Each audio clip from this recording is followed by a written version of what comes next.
Hello friends, good morning के morning. My self Alpesh गजर, मोदी का इंडिया, बड़ौदा से हूँ, गुजरात। और लास्ट 4 साल से मोदी केयर के साथ हूँ। ये मेरा लक है कि मैं मोदी केयर के साथ हूँ और 4 साल में काफ़ी कुछ अचीवमेंट्स किए हैं। लेकिन आज मैं आपको स्पेशली 2 चीज़ें बताने आया हूँ। एक डायरेक्ट सेलिंग इंडस्ट्रीज़ के बारे में, जिसको लोग या तो नेटवर्क मार्केटिंग कहते हैं या MLM कहते हैं, और दूसरा उसके अंदर भी मोदी केयर को ही क्यों करना है, क्यों मैंने सिलेक्ट किया मोदी केयर को। इन 2 चीज़ों के बारे में हम बात करेंगे। नेटवर्क इंडस्ट्रीज़ को मैं ये समझता हूँ कि इतनी ताकत है उसके अंदर कि विश्व के जितने भी बिजनेस है उसको पीछे छोड़ने की क्षमता रखता है। दूसरा, एक IAS बनने के लिए एक एज भी चाहिए और मेहनत भी चाहिए, दिमाग भी चाहिए। एक इंसान के ऊपर ही डिपेंड होता है वो IAS बन सकता है कि नहीं। वो डॉक्टर बनता है या चार्टर्ड अकाउंटेंट बनता है तो वो केवल एक इंसान के ऊपर डिपेंड होता है कि वो बन सकता है कि नहीं। लेकिन डायरेक्ट सेलिंग के अंदर कोई भी इंसान सफल बन सकता है, क्योंकि यहां किसी एक इंसान की मेहनत नहीं लगती, बहुत सारे इंसान उसके साथ जुड़े हुए होते हुए, और दैट्स वाई वो सफल बनता है। तो डायरेक्ट सेलिंग का मुझे जो सबसे पहला मुद्दा अच्छा लगता है वो ये है कि पर्सनालिटी डेवलपमेंट। क्योंकि ब्यूटी या हैंडसम होना ये माँ बाप की कृपा हो सकती है, लेकिन पर्सनालिटी कमानी पड़ती है और उसके लिए निखरने के लिए आपको फील्ड में जाना पड़ता है, चैलेंजेस को फेस करने पड़ते हैं।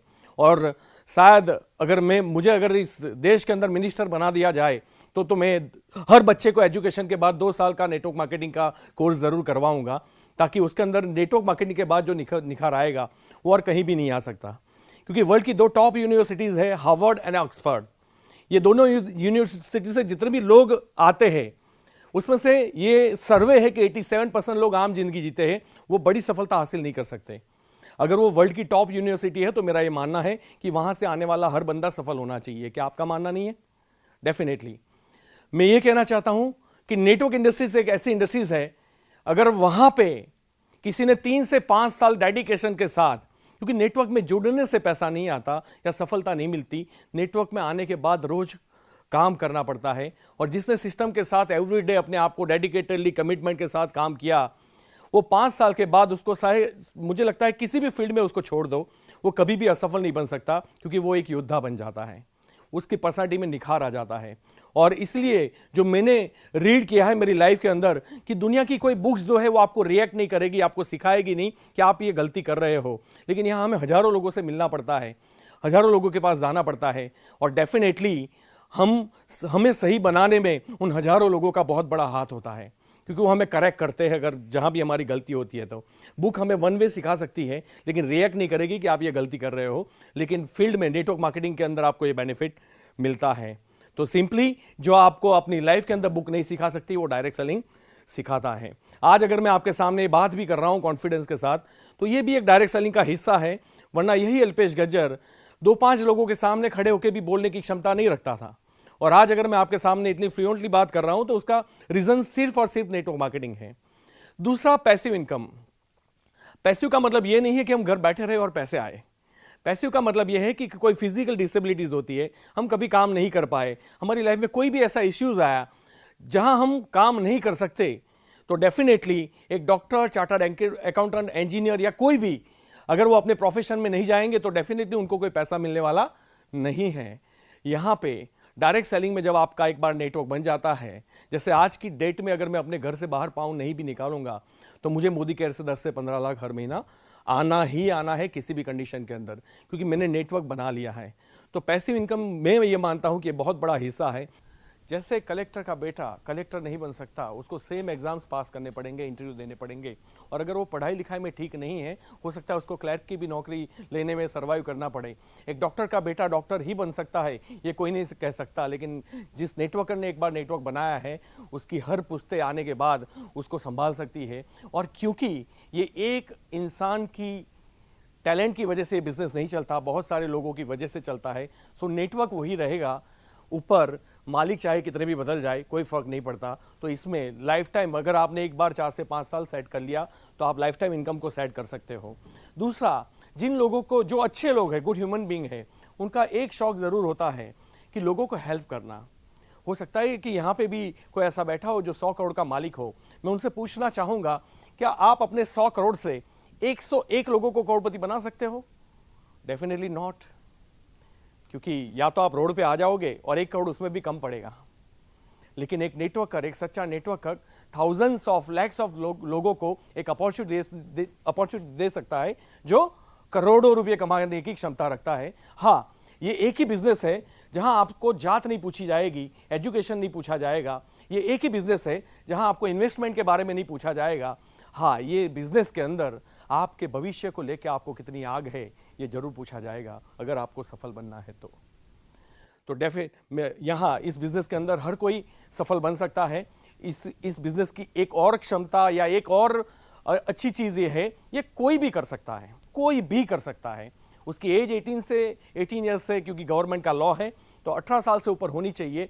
अदरवाइज क्योंकि एक 50 साल का आदमी ये सोचे कि नहीं अब मुझे पढ़ना है और मुझे आईएएस बनना है, क्या पॉसिबल है? डेफिनेटली नहीं। वो डॉक्टर बनना चाहेगा तो उसके बाद वो पढ़ाई नहीं कर सकता, उसकी एज बिल्कुल जा चुकी है। लेकिन एक 50 साल का आदमी अगर नेटवर्क में सफल बनना चाहे तो हमारे इंडस्ट्रीज में ऐसे कई लोग हैं जो 60 साल के बाद, 70 साल के बाद भी महीने के लाखों करोड़ों रुपए अर्न कर रहे हैं। It's a proven opportunity. तो ये कोई भी कर सकता है, ये एक अच्छी बात है। हेल्प करना भी अच्छा लगता है। मेरी टीम के अंदर भले ही डॉक्टर, इंजीनियर, लॉयर सारे लोग हैं, लेकिन मुझे अच्छा तब लगता है जब एक झोपड़पट्टी का बच्चा जिसकी उम्र 23 साल की है, आज वो महीने के लगभग 3 लाख रुपए कमा रहा है।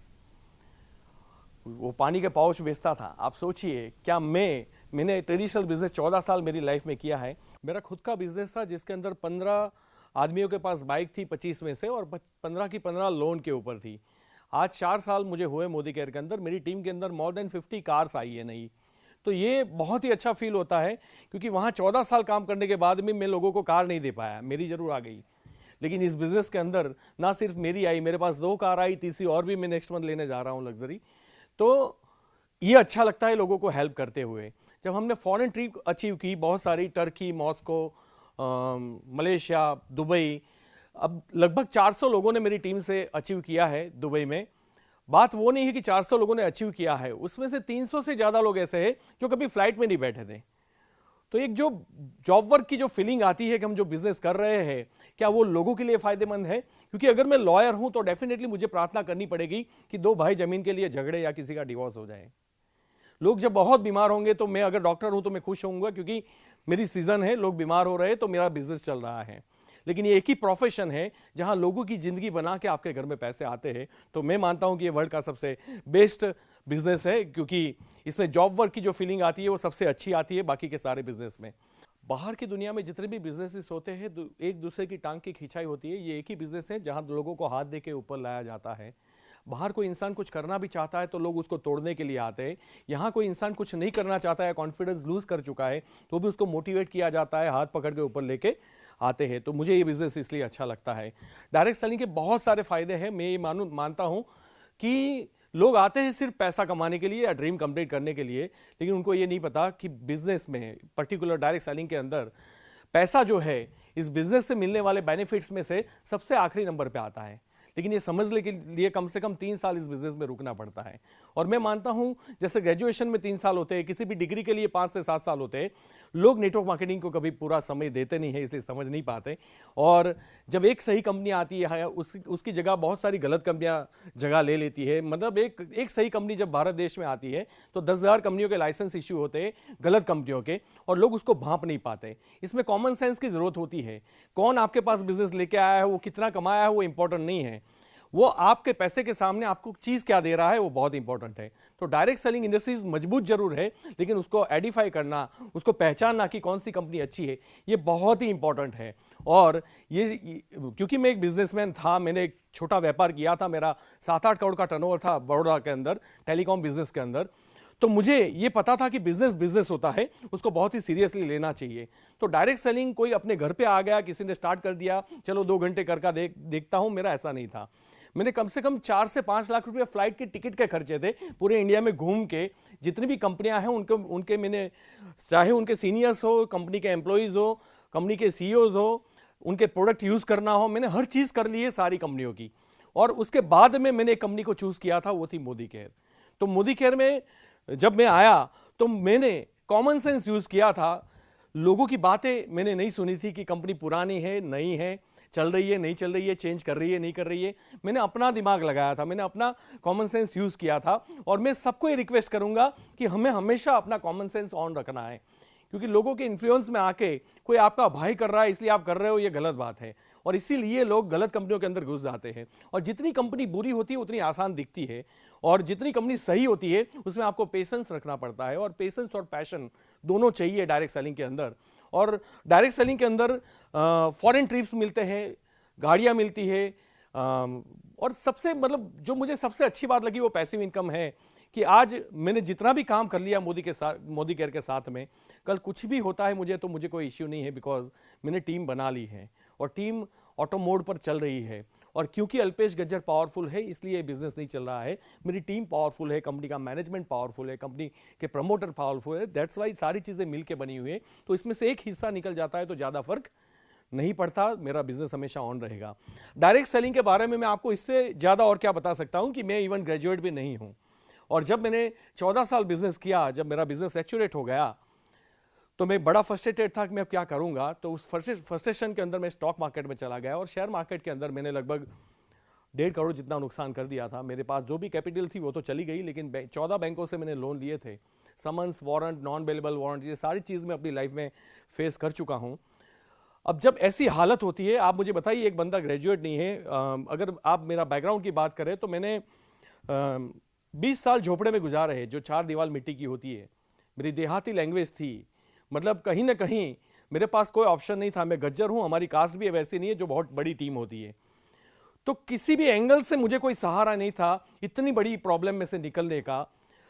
2 ही ऑप्शन थे, या तो इंसॉल्वेंसी डिक्लेयर करना या फिर सुसाइड करना, और उस वक्त मुझे मोदी केयर मिला। तो आप सोचिए, डायरेक्ट सेलिंग के अलावा क्या आपके पास कोई ऑप्शन है कि एक ऐसे आदमी को 1.5 करोड़ के कर्जे से बाहर निकाल पाए?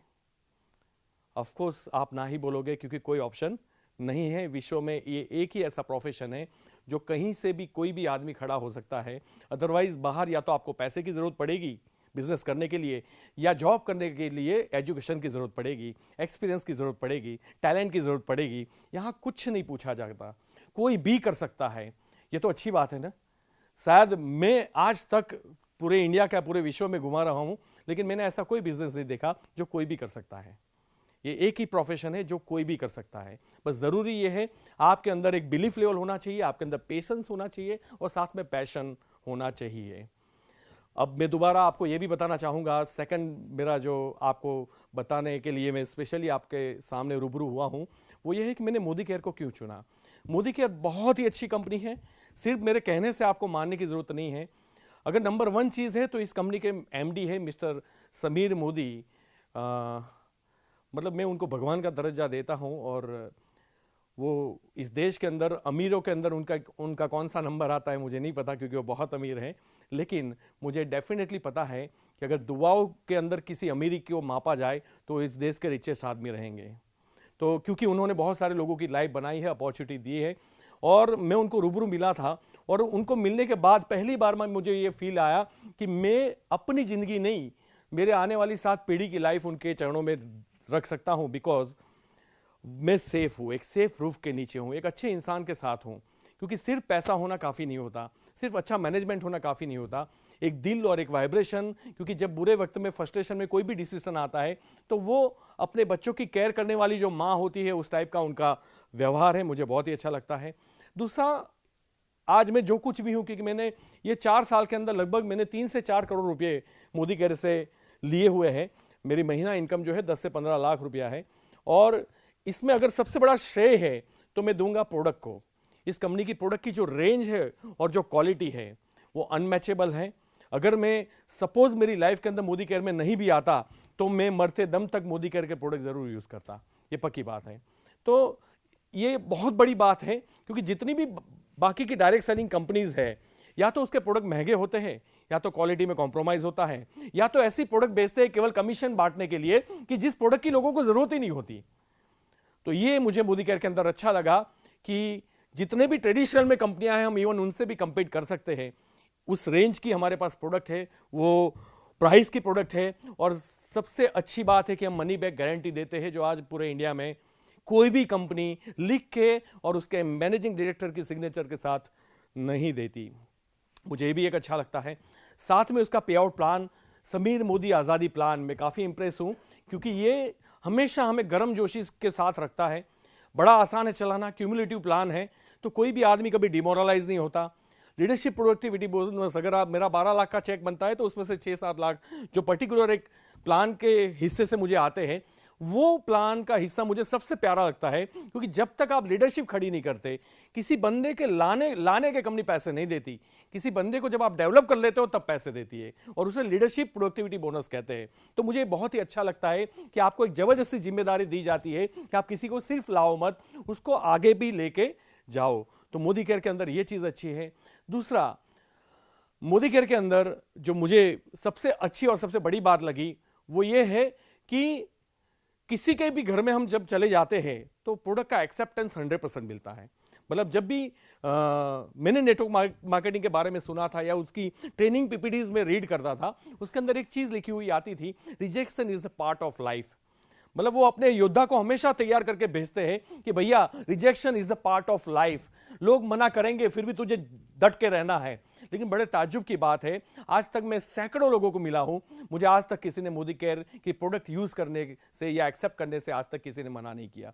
तो ये सबसे बड़ा और स्ट्रांग पॉइंट है। ऐसी कोई भी कंपनी भारत देश में नहीं होगी जहां 100 लोगों को मिला जाए और 100 लोग उसको एक्सेप्ट करने के लिए तैयार हो। तो मुझे ये भी एक अच्छा लगता है। ये कंपनी का 80 साल का हेरिटेज है। इवन मोदी केयर को 21 ईयर्स कंप्लीट हो चुके हैं, 22nd ईयर रनिंग है 2018 में, अब 22nd भी कंप्लीट हो जाएगा 2 महीने के बाद। इतनी पुरानी कंपनी, भारत देश की सबसे पहली कंपनी और सबसे पुरानी कंपनी है। तो जनरली सबका इश्यू पूरे इंडिया में ये होता है कि कंपनी आती जरूर है लेकिन बंद हो जाती है। तो जो सबसे पहले शुरू हुई थी वो कंपनी बंद नहीं हुई है, ये मैं आपको बताना चाहूंगा। और सबसे पहली कंपनी अगर 22 साल के बाद बंद नहीं हुई है तो 200 साल के बाद भी बंद नहीं होगी, ये मेरी गारंटी है। और ये चीज मैं अपने आप से रीड कर चुका हूं। और मोदी केयर में सफल होने के लिए मैं कुछ आपको टिप्स जरूर देना चाहूंगा कि आपको जुड़ने से पैसे नहीं आएंगे, काम करने से पैसे आएंगे। सिर्फ काम करने से पैसे नहीं आएंगे, रोज काम करने से पैसे आएंगे। और सिर्फ रोज काम करने से पैसे नहीं आएंगे, सही दिशा में काम करने से पैसे आएंगे। और कई बार जैसे हमारे डेमोन्स्ट्रेशंस होते हैं, प्रेजेंटेशंस होते हैं, लोग उसको छोटा बिजनेस समझते हैं और फेल हो जाते हैं क्योंकि उनको शर्म आती है। मुझे बड़ा अजीब सा लगता है कि इस बिजनेस में शर्म जैसी बात कौन सी है, क्योंकि दुनिया का कोई भी धंधा छोटा नहीं होता। अगर आपके सामने एक बंदा विदाउट ग्रेजुएशन ये बोल रहा है कि मैं 15 लाख महीने कमा रहा हूं, तो आपको ये चीज़ तो समझ में आनी चाहिए कि इस बिजनेस के अंदर बहुत पैसा है और बहुत बड़ा बिजनेस है। तो प्लीज़ इसको छोटा बिजनेस मानने की गलती न करें। मैंने पहले भी बताया कि ये बिजनेस विश्व के सारे बिजनेस को पीछे छोड़ने की क्षमता रखता है। उसके बाद में छोटा ना समझे, क्योंकि मैं हमेशा एक एग्जांपल देता हूं कि अगर दुनिया का कोई भी बिजनेस छोटा होता तो जूते का बिजनेस कभी बाटा नहीं बनता और लोहे का बिजनेस कभी टाटा नहीं बनता। ये भी छोटे धंधे थे जिसको बहुत बड़ा बनाया गया। तो ये भी एक बड़ी इंडस्ट्रीज है। हमारा ये मानसिकता बनी हुई है कि जहां बड़ा पैसा लगता है उसको हम बड़ा बिजनेस बोलते हैं, जहां बड़ा ऑफिस होता है उसको हम बड़ा बिजनेस बोलते हैं, जहां ज्यादा एम्प्लॉइज होते हैं हम उसको बड़ा बिजनेस बोलते हैं। इसमें कोई एम्प्लॉय नहीं होता, इसमें कोई इन्वेस्टमेंट नहीं होता, इसमें कोई स्क्वायर फुट वाली ऑफिस नहीं होती। लेकिन उसके बावजूद भी महीना करोड़ों कमाने वाले भी विश्व में कई लोग हैं जिसके पास आइलैंड है, चार्टर प्लेन है। मतलब आप ये जो बड़े बड़े इंडस्ट्रियलिस्ट के सपने पूरे नहीं हो सकते, वो नेटवर्क मार्केटिंग के लीडर्स कर रहे हैं विश्व के अंदर। और मुझे पक्का भरोसा है कि मोदी केयर के अंदर भी ये सक्सेस स्टोरीज आने वाले 1-2 साल के बाद शुरू हो जाएगी कि किसी ने चार्टर प्लेन लिया, किसी ने बोट अपनी वाइफ को गिफ्ट कर दी और किसी ने आइलैंड खरीदा। तो ये चीज़ें हमारे मोदी केयर के अंदर भी हो जाएगा। लेकिन ज़रूरत यह है उसको डेडिकेशन के साथ करे, सही दिशा में करे और रोज करे। और कहते हैं कि जो लोग लेजी होते हैं ना, उनको दुश्मनों की ज़रूरत नहीं होती, वो अपने आप को ही गोली मार देते हैं। तो यहाँ जो लोग लेजी होते हैं वो सफल नहीं होते। आप पढ़े लिखे हो, बहुत अच्छी बात है, ज़्यादा कर सकते हो। नहीं पढ़े लिखे हो, कोई बात नहीं, आप मेरे जैसे लोगों को देख के भी चल सकते हो। लेकिन अगर आप काम नहीं कर रहे हो, काम को टाल रहे हो, रिस्पॉन्सिबिलिटी टेकिंग एबिलिटी नहीं है आपके अंदर, क्योंकि हमेशा कहा जाता है कि रिस्पॉन्सिबिलिटी लेने की चीज है, देने की चीज नहीं है। और जनरली इस बिजनेस में आने के बाद लोग रिस्पॉन्सिबिलिटी देते हैं, लेते नहीं हैं, हमेशा अपलाइन के ऊपर डिपेंड रहते हैं। और हम एक बात हमेशा याद रखना, जो काम करेगा वो पैसा कमाएगा, जो काम करवाएगा वो पैसा नहीं कमाएगा। तो अपलाइन जो है वो बैसाखी होती है, उसको जितना जल्दी हो सके उसको छोड़ देना चाहिए, इंडिपेंडेंटली बन जाना चाहिए, सारे काम खुद कर लेने चाहिए, किसी भी चीज़ में शर्म नहीं रखनी चाहिए। शर्म आने के लिए बहुत सारे फील्ड हैं, वहाँ शायद हमें शर्म नहीं आती, लेकिन हमें डेमो करने में शर्म आती है या किसी के घर का दरवाज़ा खटखटाने में शर्म आती है। तो मुझे बड़ा अजीब सा लगता है कि लोग ऐसा क्यों करते हैं। मैं कहीं डेमो देने के लिए गया था एक बार, तो बहुत सारी महिलाएं बैठी थी और स्पीक एंड स्पान का डेमो में कर रहा था। तो मेरी भाभी जी की जो दोस्त थी वो उसको हाथ मार के बोलती है कि तेरा ख़त्म हो जाए बाद में मेरे घर पे भेज। तो लोग हंसते हैं। लोग जितने भी हंसते हैं ना आपके ऊपर, अगर आप फील्ड में जा रहे हो कि बस यही बाकी बचा था, यही बिजनेस करने के लिए बचा था, हो सकता है कि आपके ऊपर बहुत सारे बौछार हो जाए डायलॉग की। लोगों को हंसने दो सर। एक चीज हमेशा याद रखना कि आखिरी हंसी आपकी रहेगी। लोगों को जितना भी हंसना है उतना हंस लेने दो। उतने में मेरा दोस्त आया, तब मेरी इनकम ऐसी 10-15 लाख नहीं थी, 5 लाख रुपए थी। उसने मुझे पूछा कि अल्पेश तू 5 लाख कमाता है सही में? मैंने बोला पूछा क्यों? तो बोले तू 5 लाख कमाता है फिर भी तू नल धो रहा है। तो मैंने उसको जवाब दिया था कि मैं 5 लाख कमाता हूं इसलिए नल नहीं धो रहा हूं, मैं नल धोता हूं इसलिए 5 लाख आते हैं। तो आप भी ये बात याद रखिएगा कि सारे काम खुद करने में कोई शर्म नहीं होनी चाहिए। और जो काम से आज मेरा बेटा बड़ौदा की सबसे अच्छी स्कूल में पढ़ाई करता है, मेरी वाइफ लग्जरी लाइफ जीती है, उसके पास मेरा डेबिट कार्ड रहता है, जब भी शॉपिंग कार्निवल होता है 22,000, 38,000, 18,000 ये मुझे मैसेजेस मिलते हैं। मैं कभी वरी नहीं करता कि वो क्या कर रही है, क्यों पैसा खर्च कर रही है, क्योंकि कितना करेगी, जितना भी करेगी फिर मोदी कैसे से 8 तारीख को 10 लाख रुपए मेरे अकाउंट में पड़ने ही वाले हैं। तो उससे कोई फर्क नहीं पड़ता कि, क्योंकि पैसे बचा बचा के मैंने किसी को अमीर बनते हुए नहीं देखा है, लेकिन पैसे कमा कमा के मैंने बहुत सारे लोगों को अमीर बनते हुए देखा है। और डेफिनेटली हम लोगों को भी पैसे कमाने के ऊपर फोकस करना चाहिए, बचाने के ऊपर नहीं करना चाहिए। तो शर्म नहीं आती। हम जिस झोपड़े में रहते थे, गांव था छोटा सा और 400 घर थे, सब मिट्टी के थे। उस गांव में छोड़ दो, आजू बाजू वाले 5 गांवों के अंदर अगर सबसे बड़ा बंगलो है तो मेरे पापा का है, मेरे बापू का है। मुझे प्राउड फील होता है कि मैंने इस टोटल मोदी केयर के पैसों से वो बंगला बनाया है। मैंने एक भी रुपए की लोन नहीं ली है।